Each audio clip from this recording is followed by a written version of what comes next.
এবার বেরিয়ে এলো ঢাকা বিশ্ববিদ্যালয়ের সেই নির্মম নির্যাতনে প্রাণ হারানো তোফাজ্জল হোসেনের বিস্তারিত পরিচয়। জানা যায় তার বাড়ি বরগুনার পাথরঘাটা উপজেলায়, কিন্তু এই দুনিয়াতে তার আপন বলে কেউই ছিলেন না। পরিবারের সকলকে হারিয়ে একাই বেঁচে ছিলেন তোফাজ্জল। তিনি ঢাকা বিশ্ববিদ্যালয়ের কোনো শিক্ষার্থী বা ছাত্রলীগের কোনো নেতাও ছিলেন না। তবে পাথরঘাটা উপজেলার কাঁঠালতলী ইউনিয়নের একসময় ছাত্রলীগের সভাপতি ছিলেন এই তোফাজ্জল। তিনি পড়ালেখা করেছেন পাথরঘাটা কলেজে, কিন্তু দুর্ভাগ্য তার জীবন থেকে সবকিছু কেড়ে নিয়েছে।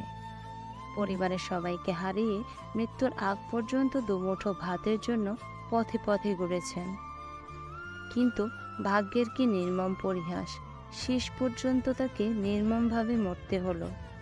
স্থানীয়দের কাছে অত্যন্ত পরিচ্ছন্ন ও বিনয়ী হিসেবে পরিচিত ছিলেন এই তোফাজ্জল।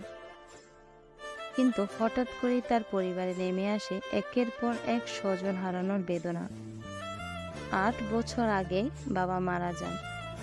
এরপর স্থানীয় এক মেয়ের সঙ্গে প্রেমের সম্পর্কে বিচ্ছেদ হওয়াতে কিছুটা ভারসাম্যহীন হয়ে পড়েন এই তরুণ। এরপর ৪ বছর আগে ক্যান্সারে আক্রান্ত হয়ে মারা যান তার মা। এই মা হারানোর শোকে আরও মানসিক সমস্যা বেড়ে যায় তোফাজ্জলের। এরপর তোফাজ্জলকে সুস্থ করতে চিকিৎসার উদ্যোগ নেন তার আপন বড় ভাই, এক পুলিশ কর্মকর্তা। কিন্তু সেই ভাইও লিভার ক্যান্সারে আক্রান্ত হয়ে মারা যায়। এভাবেই বাবা মা, ভাই বোন এবং প্রেমিকা সবাইকে হারিয়ে তোফাজ্জল একাই বেঁচে ছিলেন। খোঁজ নিয়ে জানা যায় তোফাজ্জলকে মাঝে মাঝে পাথরঘাটায় দেখা গেলেও অনেক সময় থাকতেন লাপাত্তা। এই সময়টাতে তিনি ঢাকার অলিতে গলিতে পাগলের মতো ঘুরতেন। কখনো উদাম শরীরে, কখনো নোংরা পোশাকে দেখা যেত ঢাকা বিশ্ববিদ্যালয়ের আশেপাশে।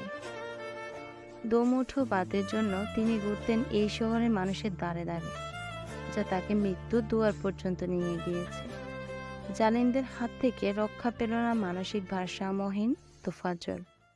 শারীরিকভাবে অনেক অত্যাচার করায় জীবন হারালো ক্ষুধার্ত মানসিক ভারসাম্যহীন তোফাজ্জল।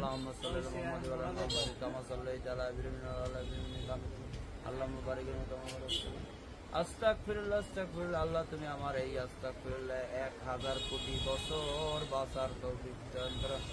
হে মহান আল্লাহ পাক রব্বুল আলামিন, দুনিয়াতে আল্লাহ তোমার অলৌকিক মৃত্যুগুলা ওই জান্নাতবাসীর জন্য হয়ে থাকে। আল্লাহ আমি সহ্য করতে পারি না। আমি যখন মৃত্যুর সংবাদ শুনছি, আমার জীবন থেকে একটা ভিক্ষার ঝুলি হারাই গেল। আল্লাহ তুমি ওখানে জান্নাতের আল্লাহ, আমার তোমার কাছে বলার কিছু নাই। একবার আল্লাহ ডাক দিলে নাকি 1000 কোটি বার তুমি বলো দেখি।